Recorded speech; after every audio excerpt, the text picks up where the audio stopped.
Good day. Welcome to Westchester Talk Radio, westchestertalkradio.com.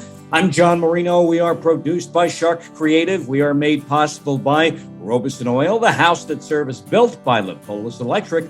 Don't be left in the dark. Get Lipolis by Hightower, Westchester, managing your wealth through a fiduciary standard. By White Plains Hospital, by Michael Labriola, landscape design and construction of Armonk, and by Tompkins Mahopac Bank. We are joined by James Nolan. James Nolan here on the Cup of Joe political show. James Nolan is a first-term county legislator on the Westchester County Board of Legislators. He was elected to office back in November. He represents District 15, covering part of Yonkers and Bronxville, too. James Nolan, welcome to Westchester Talk Radio. And I have to ask you, what made you run for the county board, knowing that you are the only Republican on the board, thereby you become the minority whip on the Board of Legislators? Well, thank you for having me. I appreciate it. It's an honor.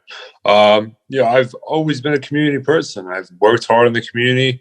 I've done a lot to help a lot of people, and I feel like I could take it to another level. Our community, our world, our country is in a bit of a hard spot. And, I wanted to start making a difference here at home and see what I could do to help.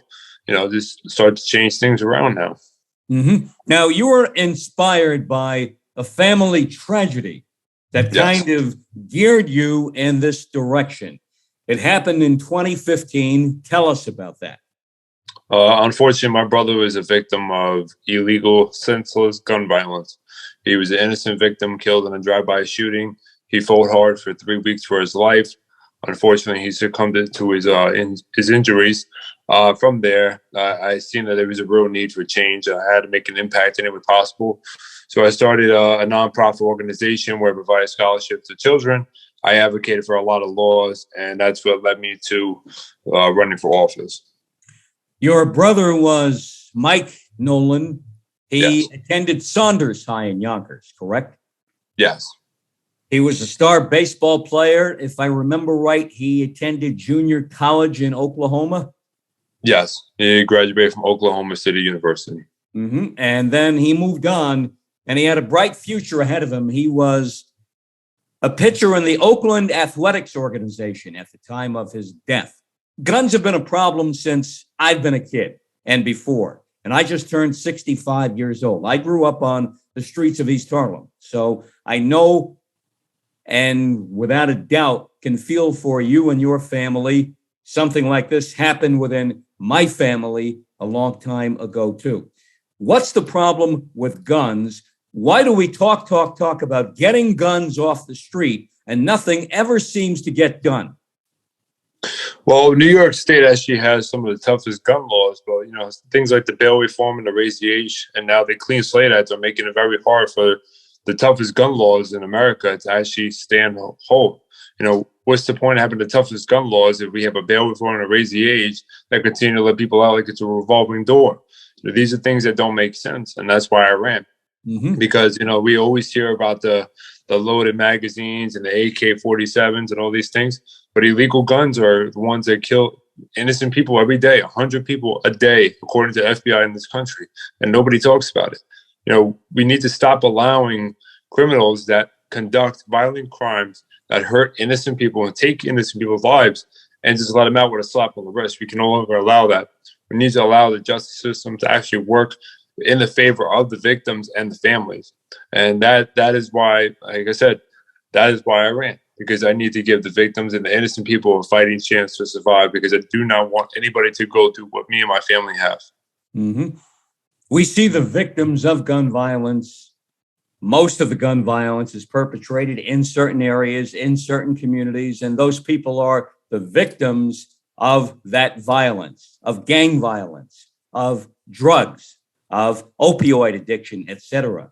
Why does it seem like sometimes those who represent those areas seemingly might be among the last to want to make a move in the direction of reforming what we reformed, bail reform, 2 or 3 years ago? It's all about a personal agenda for a lot of them. They know their time is coming to an end. The country's starting to wake up and come to its senses that this is not working. The progressive movement is just hurting and allowing our country to fall apart more and more. And they're trying any way possible to stay relevant, stay in office. but their time is coming to an end because we can no longer have representatives that want to put convicts over constituents. We can no longer have this where violent criminals just walk out of jail and not pay the price for what they have done and what the pain they have caused, not only to the victims, but to the families. We need to hold people accountable. If you can't do the crime, then you know what? If you can't do the time, I'm sorry. If you can't do the time, then don't do the crime. That's the way I see it. Mm-hmm. Or as there was a case in New York City recently where a young man who was involved in gun violence was caught, arrested, brought in front of a judge. He started to cry. And the judge said something along the lines of, well, why are you crying? And the kid said, well, I can't make bail. And the judge said, well, why did you do what you did? Did you think about that first, that you couldn't make bail before you went up in front of me in the courtroom here? And based on your previous record, I can't just let you walk out the door like a lot of people walk out the door nowadays. Were you surprised that Governor Kathy Hochul seemingly now is coming around about reforming bail reform after all the pressure that's been put on her? And she avoided doing anything for a long time. And one of those who she has been basically supporting is Andrea Stewart-Cousins from Yonkers, state senator, who I know for many, many years. And now she's the head of the state senate on the majority side with the Democrats. Andrea Stewart-Cousins, along with Carl Hastie, the assembly speaker, have been at the top of the list of basically just trying to make this issue go away. And to me, at least, Governor Hochul had enough pressure put on her by a variety of different sources, and now she seems to be reversing course. And yet I think with this, there's still a long way to go because you still have to get through the people who run the state senate and the state assembly in Albany to make this happen. No, I'm not surprised. Honestly, you know what? They will never say that they were wrong about this. They will never say that they did something wrong and it didn't make sense. They saw the numbers. They see it. They continue to see it, how they're losing support, how the constituents are waking up more and more. So it's all part of their personal agenda. It's right up their alley to change, and some of them will change, like Governor Hochul. She's down in the polls to Congressman Lee Zeldin. Now she's starting to change her voice because you know what? She wants to stay in office. But you know what? This is the same person that supported it and said for how long that it's not going to change. Again, this is all about their personal agenda. They do not want to change this because they do not want to admit they're wrong. They're trying at all ends to stay in office. And you know what? It's going to fail. It's going to backfire on them because people had enough. I had a number of constituents reach out to me. Oh, we're tired of this. We're tired of that. I'm like, listen, on a county level, there's only so much I could do. The people you continue to elect in the state level are the ones that are creating these laws. Just like I've gone to law enforcement. I've told law enforcement, you want to support these candidates, but these candidates are the same ones that are going and voting for the bail reform and pushing this agenda. So you want to make a stance, then don't back them anymore. Don't provide them money. Don't provide them resources. They're going to get it after a while. Well, you know what? It's just a full circle. That circle needs to come to an end. It's going to come to an end this year. I found pretty interesting Andrew Cuomo's speech in front of the group in the Bronx last week, where he talked about bail reform and gun reform, and he said, weak legislators, weak politicians allowed this to happen. Now, he's on his supposed comeback tour. Kathy Hochul has a lot of pressure from him now, seemingly, according to the polls. And yet, wasn't Andrew Cuomo one of the people who made this happen where we stand today? And then he turns around and he says, well, it was weak politicians who did this. Oh, he was definitely the head of the whole thing. Kathy Hochul is right behind him, the state Democrat Senate and the state Democrat Assembly. This needs to stop. They need to stop going back and forth, blaming everything else. They need to accept the fault. And if they are not willing to change this and do what is right to protect the people, then they need to step away. They need to stop running and just, hand it off to somebody that actually wants to do the job the right way, the correct way, to the individuals that want to actually protect the constituents instead of making them victims.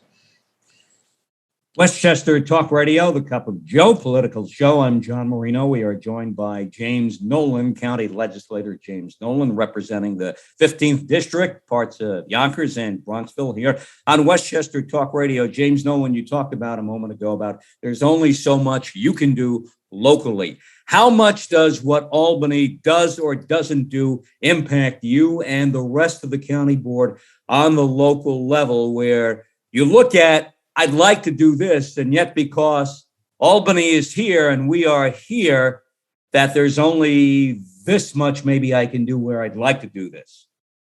Oh, a lot. Just not the criminal justice reform that they did. That's absolutely horrible, and leaving violence to go up more and more every single day.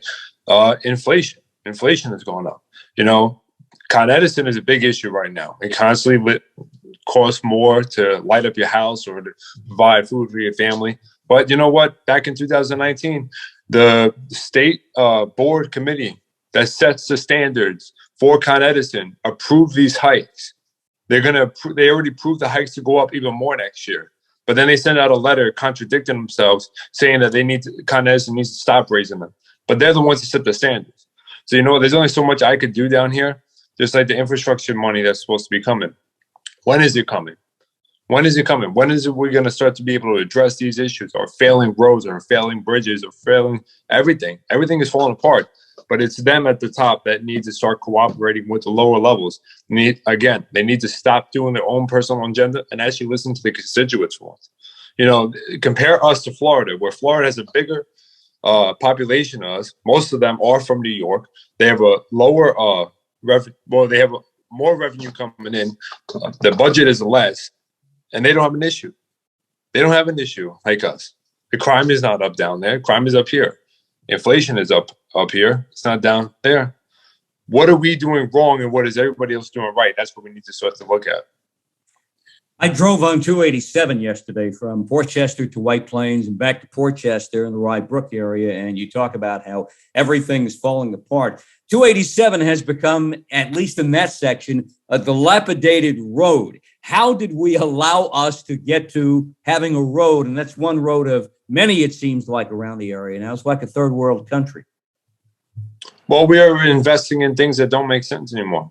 We have a number of studies that come out every other time, or another mandate that is supposed to be forced upon us, but with no funding, or they provide funding to things that don't make sense. We have, like I said, our workforce is falling apart. People are being laid off. Infrastructure is almost incomplete now. It doesn't make any sense to them. These are things that are affecting their constituents. Like I said before, constituents are starting to come around and be like, listen, what are we paying for? If we continue to go down this route and Albany does not get it together, New York State is going to be rock bottom, even worse than what we are now. We're going into major debt. This can no longer operate like this. We have to make a difference now. We need to start to show them at the polls, just like they constantly want to shove stuff down our throat, like the zoning laws. The zoning laws were absolutely horrible, but we voiced our opinion that, we cannot have a one says all. Every municipality has the right to set their own zoning laws. We can no longer allow a one state control. And you know what? They took it out, the zoning laws, but we need to make sure the pressure stays on, that those zoning laws are not changed. When you were elected last November, voters across the state at that time also approved a certain way to redistrict that it seems like Albany did not stick to. You talk about the will of the voters. This was the will of the voters, regardless of how one might have voted. Majority rules. And it seems like now up in Albany, they just are doing their own thing when it comes to redistricting congressional districts, and who knows what else they might redistrict a certain way that the voters approve one way, and yet Albany says, well, we don't like that. Let's do something else. Yeah, like I said, it's right up their alley. They're trying any way possible to gerrymander everything in their way, and it's just going to continue to fall apart, and the taxpayers and the constituents are the ones that are going to have to deal with it. And unfortunately, the taxpayers are the ones getting stuck with everything, and it has to stop. It has to end. Because, like I said, New York State is going to become another bankrupt state. We cannot allow this state to go in the direction of Detroit or Chicago, where everything is just getting so much worse. We are the founding state of this entire country. We need to lead by example, and right now we're not. Do we miss Indian Point? Oh, definitely. Indian Point had a big effect. Indian Point was so powerful. It can actually provide electricity for the entire MTA system. We lost 2 kilowatts of power down here in Yonkers. So every time there's a blackout, that's because of it.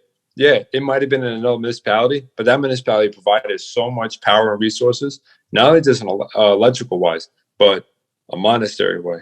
Like, there's a number of municipalities that are going to be losing funding and have lost funding.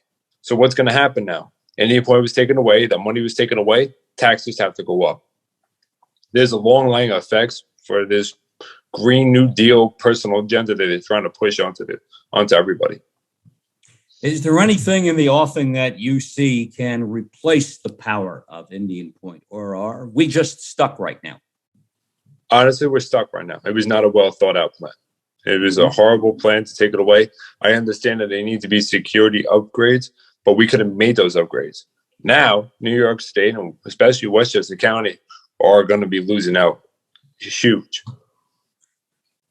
The Con Edison situation, the skyrocketing bills, would this be happening if Indian Point were still with us? No. Honestly, Con Edison has found a way to take advantage of it, and they're using it every way possible. But again, Albany is the one that allowed the rates to go up.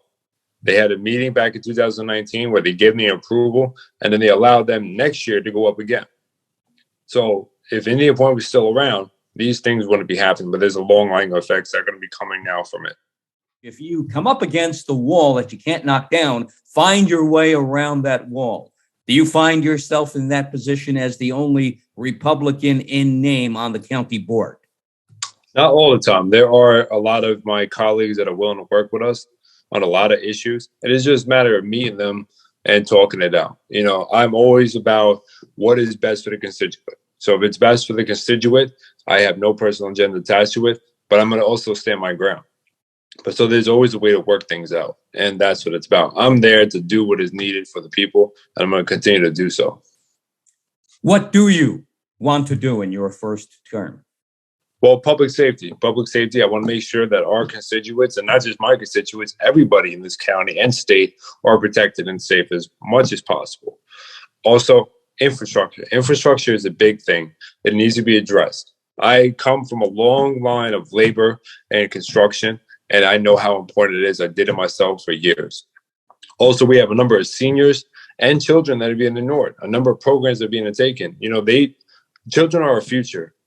We need to provide that for them. And our seniors deserve to live in a golden year and not just abandoned and push it aside. These are things that I'm going to continue to work on and to address. How about veterans too? That kind of, to me, goes hand in hand with seniors just because of the aging of the population. We are here today because of our veterans. Our veterans fought for our country, for our freedom, for our rights, for our Constitution. And we owe a lot to them. And the least we could do is show them the respect that our country is going to do what is right for them, especially in their best time.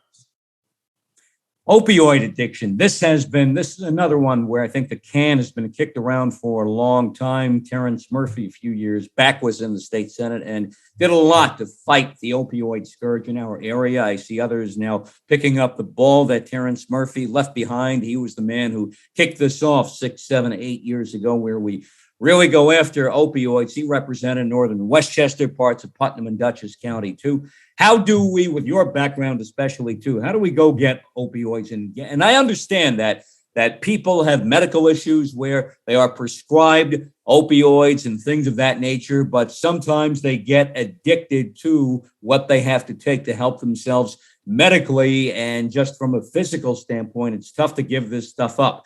How do we just break this scourge that it's not affecting just our area, it's affecting the entire country?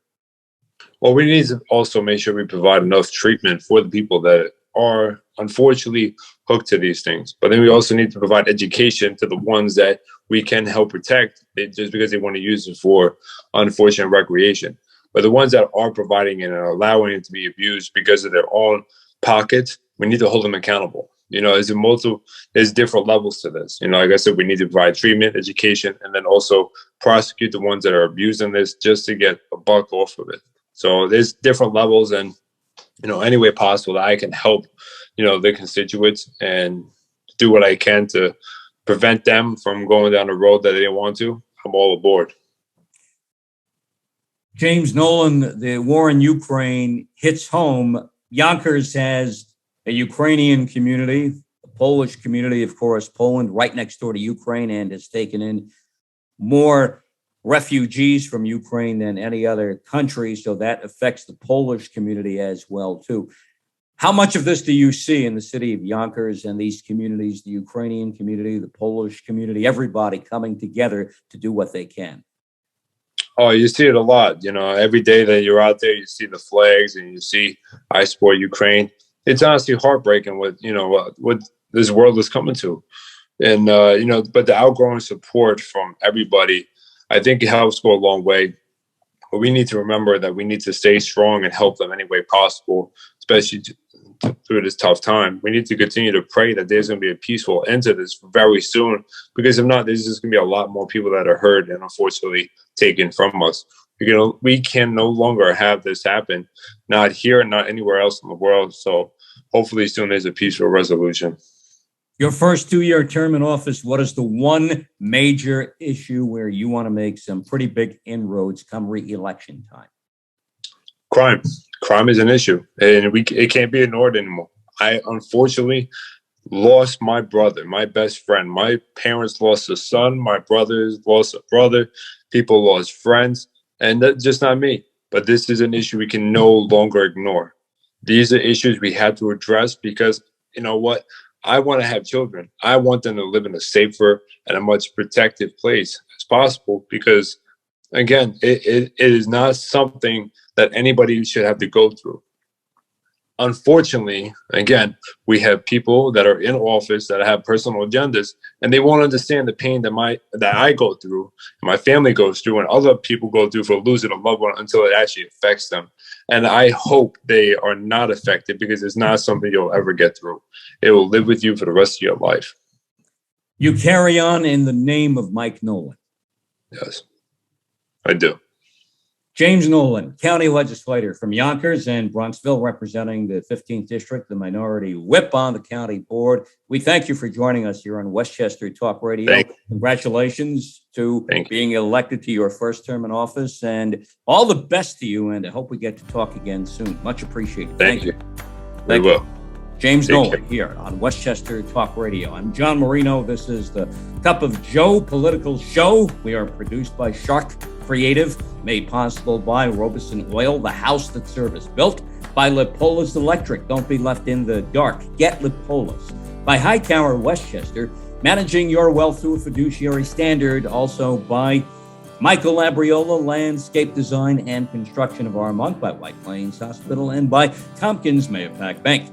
Catch all of our Westchester, Rockland, Putnam, Dutchess, Orange, and Fairfield County talk radio programming on our YouTube channel, Sharc Creative YouTube, and download our app. Take it with you anywhere and everywhere you go, 24/7. It's called Westchester Talk.